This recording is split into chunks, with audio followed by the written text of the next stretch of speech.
Hello and welcome to Good Gab, the podcast that brings good people together to talk about the good things they're doing in the Spokane community. My name's Steve McBride and I'm your host today. But more importantly, in today's episode, we'll talk to Eric Etzel, Senior Broker at Choice Realty and 2022 President of the Spokane Association of Realtors. We're going to explore our current real estate market in the Spokane region. And Eric, just thank you so much for joining us today. Sure, I'm glad to be here. Heck yeah. Well, hey, what's happening in the Association of Realtors? What do you guys do? Well, the Spokane Association of Realtors is essentially a trade organization representing realtors and affiliate members. We are affiliated with the Washington Realtors and the National Association of Realtors. We are advocates for home ownership and private property rights. That's our primary purpose. Our goals and values are to engage our membership, to increase their education and knowledge about the real estate market, and be an advocate of home ownership for the community. Well, yeah, it's just a great purpose. I'm curious, what's the association's take on infill right now in Spokane? I know that the city council just passed some ordinances that we can now build townhomes and smaller footprint houses. Can you tell us more about that? Sure. That's a topic that our association and our government affairs director and our government affairs committee has been active over the last few years in trying to educate the city council, and working with the planning department of the city of Spokane to help alleviate what is truly a housing crisis. And we've been very active in that, and we're very pleased that the city made the changes that they did unanimously. So all 7 council members voted for that, and that won't be an immediate fix for the housing crisis, but it'll definitely help in the long run. And so by helping, because in my mind it's just the density. We can get a little more density. We don't have to expand utilities, things of that nature. That seems like it's good for a city. Yes, it is good for a city, and with the Growth Management Act not being able to go outward, we either need to go inward or go home, so to speak. Not go home, not have a place to go.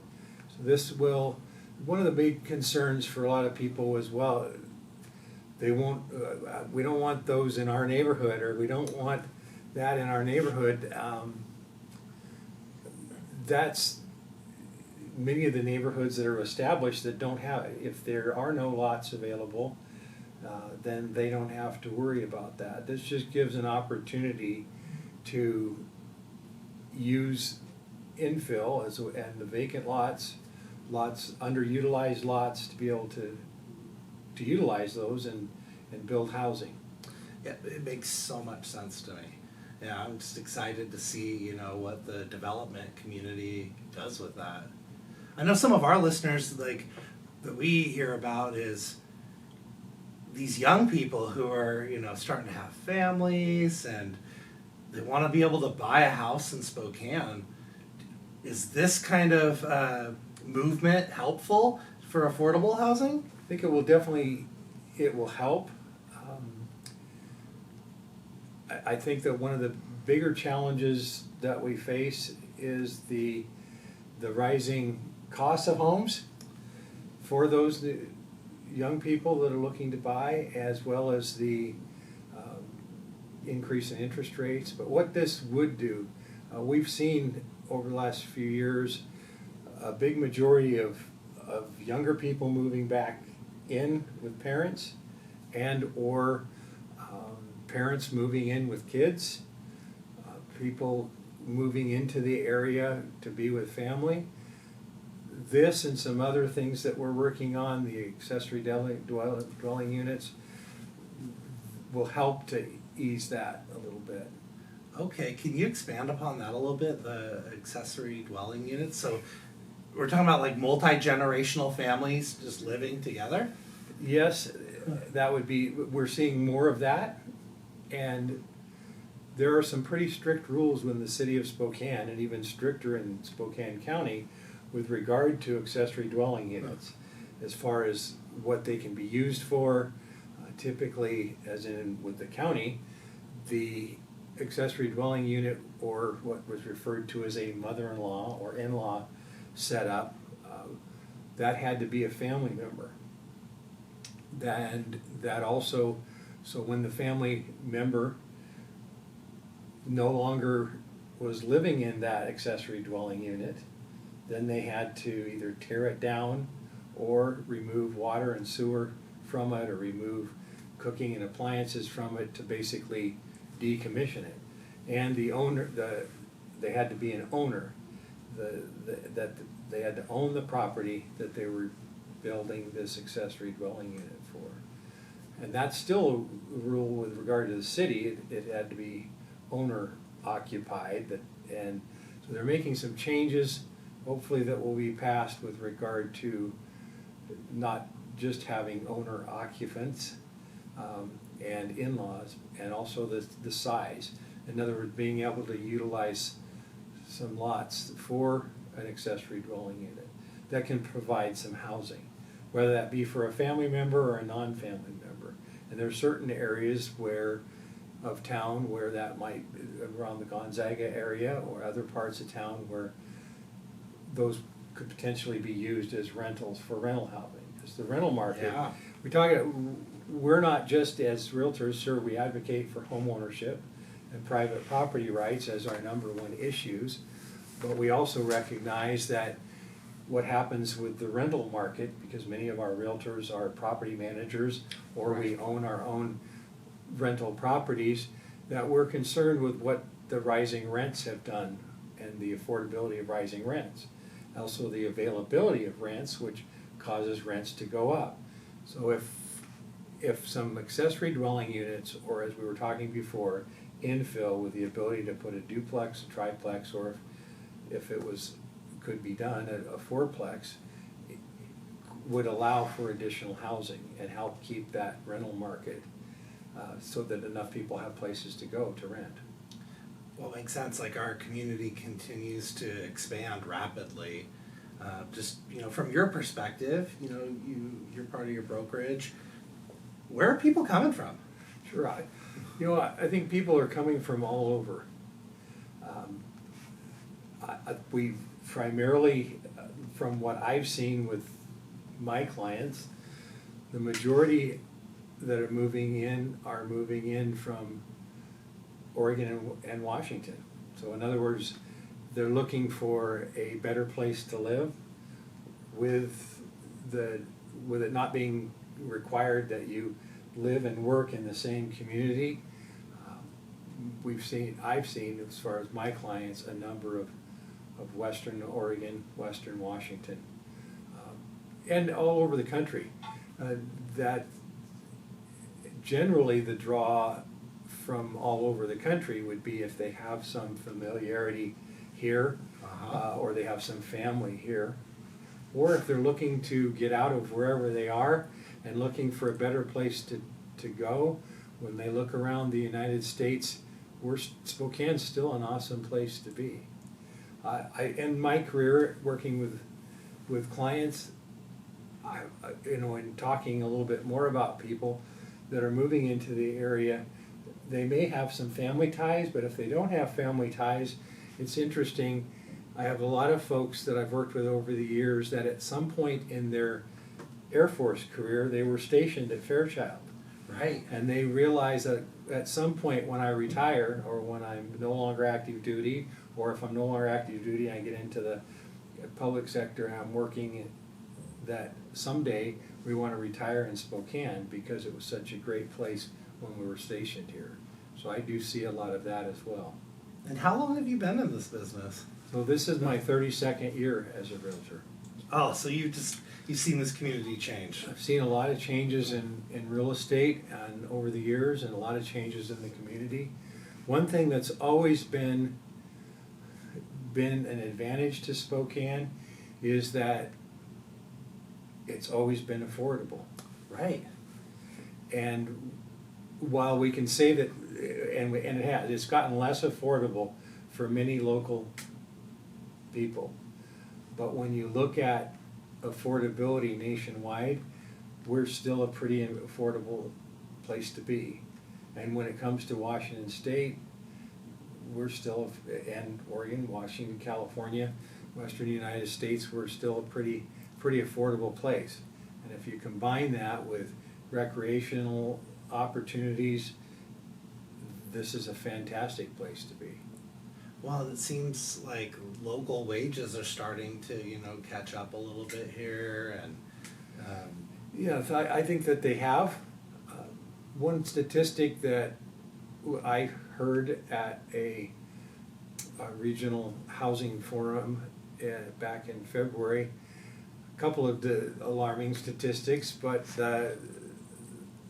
with regard to the affordability, that just a few years ago, about 75% of the population could afford a house in the Spokane area in North Idaho.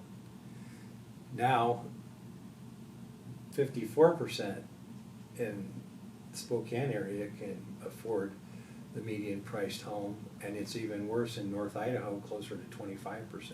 Whoa, that is The alarming. prices have really gone up across the border in Idaho. And that's one of the other, I'll stick with that for a second. In that same forum, when they were talking about who's moving to Idaho, and then if they can't find something they want in Idaho, then maybe they're moving to the Spokane area. The number one state where people were moving to North Idaho was Washington. The number two state was California, and number three state was Oregon. So those are the top three states for people moving into North Idaho. So same kind of thing. So the The same coast kind of is thing. just moving inland. And we have people, and interestingly, we have some folks moving out. This last year, well, just within the last few months, two of my clients have decided that they want to move to a more conservative area than the Spokane area. So that somebody moved to Alabama, and other clients moved to Tennessee. Two things: affordability there, as well as politics. But Well, that's wild. Yeah, well, That's people kinda get wild. to make the decisions where they want to be. And how's interest rates affecting things right now in the market? the interest rates have affected the market, and those folks that have perhaps had to readjust with the price of the home that they can afford. I had a first house I bought back in the early 1980s. It was in Oregon, where I grew up. Was at 19% interest. Of course, the house was only $22,500, but my first house in Spokane that we bought we held out and waited till it just got below 10%. So most of my early career in real estate, interest rates always had been above where they're at now. Right. And it's only in the last few years that we saw them go as low as they went, and I'm not sure if we'll see that. But the interest rates have definitely had an effect on buyers. I think that there's a lot of buyers who expect that they'll continue to rise, so they've been anxiously looking to buy a house now before they go up even further. Interestingly, with the last week's raise of 0.75% in the Fed rate,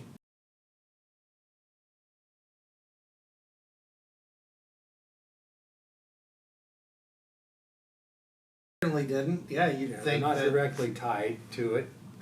There is a propensity when the Fed raises the interest rate, and that was part of what caused the initial increase, but interest rates actually adjusted a little bit. But they're still above nearly double what they were a year or more ago. Right. Yeah, I know, in my neighborhood, it seems like the activity is slowing down, but what Yeah. does it look like around the region? So around the region, probably one of the bigger numbers that has affected that would be the housing inventory. We have at least twice the number of homes available for sale this year at this time than we did a year ago. And that Twice. about twice, Yeah. yes. And we have gone this spring from having a 10 to 15 day supply of homes to now having almost a 9-week supply of homes. What's normal for around here? Like a month supply, 2 months, 6 months? What's healthy? Yeah, I guess statistically in the past, a 2 to 3 month supply of homes had been average. What we're seeing, I think, is it's been a seller's market for quite some time. It's not a buyer's market by any means, but it's swung back to where you might consider it to be more of a neutral market. Okay. There are more homes available, and the market times have increased. With that, the prices have decreased a little bit. So I'm looking more at what the actual price changes have been, and I'll share those numbers with you now. From May to June, so we're looking at the median price of a home in Spokane. From May to June, the price dropped about 2.2%. From June to July, end of July, dropped 4.4%. So nearly twice what they had done from May to June. Now, from June to June, it's still up year over year. It's still up 7%. Oh wow, which is significant. But it's getting closer to evening things out, and that what we've seen in our as realtors, what I'm seeing are a lot of price decreases, and not so much that means that housing prices are dropping any significant number. I just mentioned what the median price had dropped in the last couple of months, but a tendency of sellers who now might be coming into the market late saying, wow, I wish I would have put it on the market 3 to 5 months ago or what have you. They're still holding out for a price that's higher than what they can reasonably expect. Now, I don't necessarily blame a seller for wanting to get all they can for their home. I usually look at that being, that's up to the realtor to lead, guide, and protect their seller and give them the best advice. And maybe that's on the realtor for not being able to advise their seller on proper pricing for the changing market. So we've seen some price drops, and that's helpful to. So in the recent months, in the last January through May, might put a house on the market, have 10, 15, 20 showings, end up with 5 to 10, 12 offers, selling significantly above the asking price. As we got deeper into the spring, and then maybe less showings, less offers, but still selling for more than asking price. So a number of buyers were bumped out, not able to buy the house they wanted. Now that's opened up a little bit, so there's opportunity for buyers who were being beat out before, maybe couldn't offer as much as they wanted, or they were looking at utilizing a FHA or a VA loan and maybe needing some help with their buyer's closing costs. Maybe they have a house to sell, contingent upon selling that house, I'll buy your house. They didn't have any chance in the world of beating a buyer who was either ready with cash or had already sold their home and was ready to buy with a conventional loan. So there's now an opportunity for those buyers to be in the market. Yeah, shoot, they just couldn't even participate for years, right?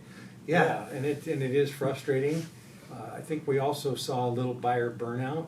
Tell us more about that. Well, so an example would be, I had a client in 2021, started working with them in March of 2021, a VA buyer referred to me by some good clients moving to the area.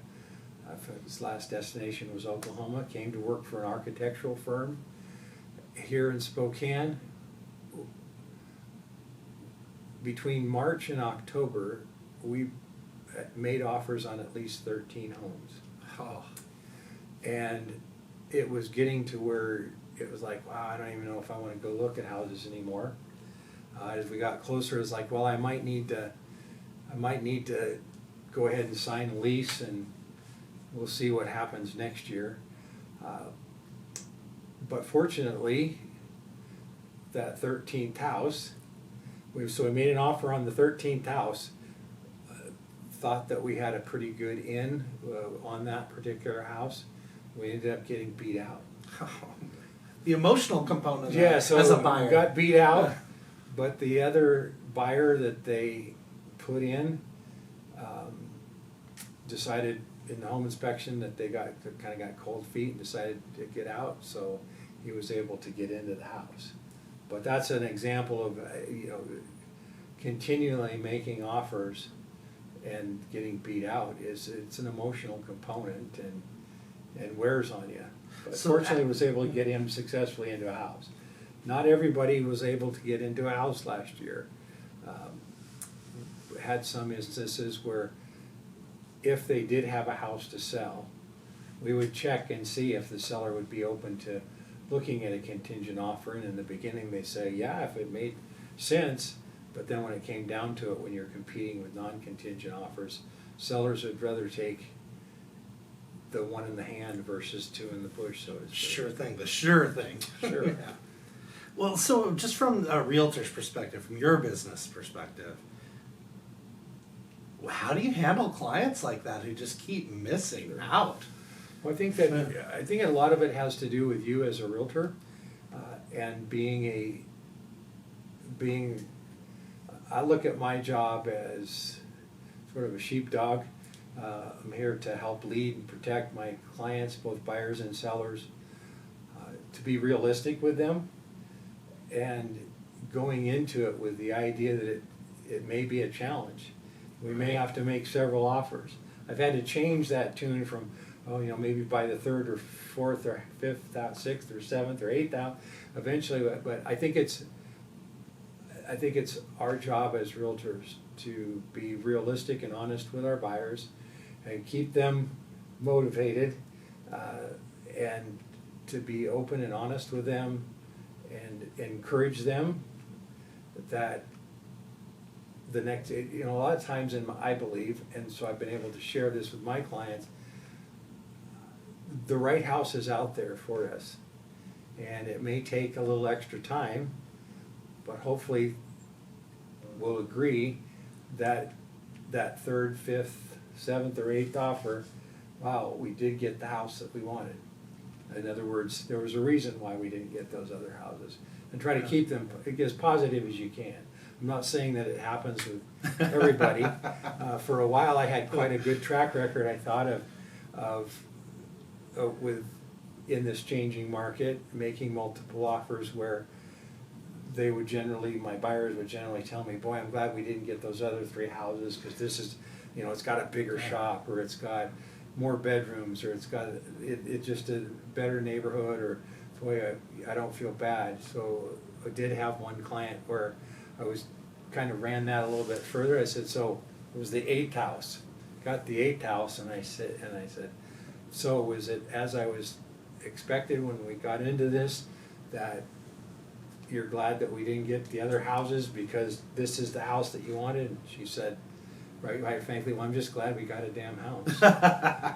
Yes, there were a couple others that we would have rather have, but at least we got a roof over into our a head. house.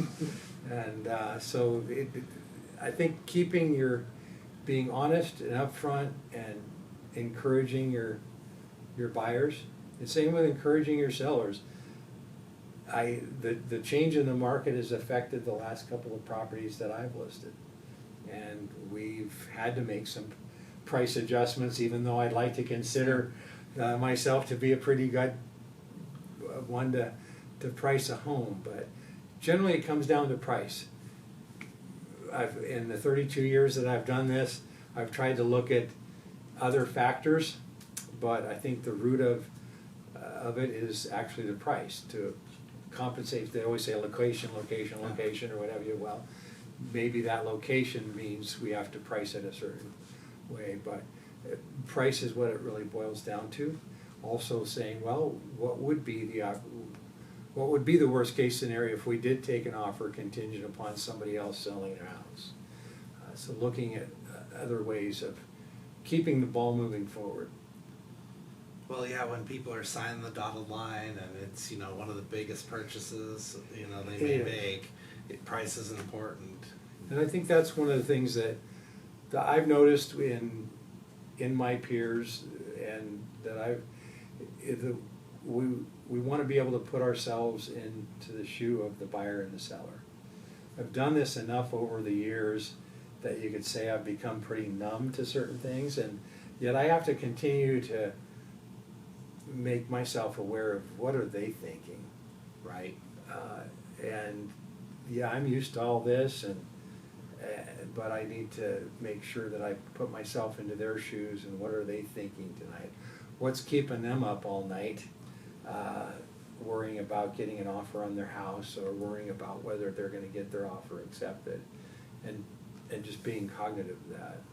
I know, I'd certainly appreciate that. Yeah, that kind of partnership, with someone I'm trying to do business with. Well, and I try to, that's, I guess, something that I want to be a team, always refer to it as our offer. I feel like I'm representing them.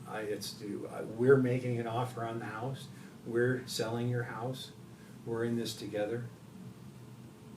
Well, clients are lucky to have you. Well, I appreciate that. Yeah. I'd like to think so. Well, so you have 31 years of experience. So you've seen our market. You know what's going on. You have a crystal ball. What do you see? What's coming in the next year? 2 years. Well, I do believe that we'll see a leveling off and more of a neutral market. A lot of people have talked about a housing bubble, or the bubble bursting and prices going down, and I don't see that. I often would say that unless we have another 9/11 or another major disaster, or like a pandemic, in the past I said that unless we had some complete economic failure or some huge crisis of some kind, I don't know that we'd see an absolute collapse of the housing market. What caused the housing bubble and burst were the liberal lending, and it was really a mortgage crisis versus a housing crisis back in 2007-8. So I don't see that happening. I do see us returning to a more normal market for Spokane, and that would be a larger inventory of homes available for sale, and more opportunities for buyers to make offers on those homes. It's going to take a while for any new construction. We're so far behind on having enough homes available for people to buy that's not going to change anytime soon.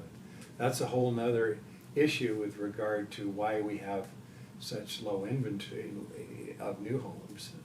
That's been going on for years, as far as not having enough skilled labor, land, lumber, and all the things that help build a neighborhood available to build houses. Yeah.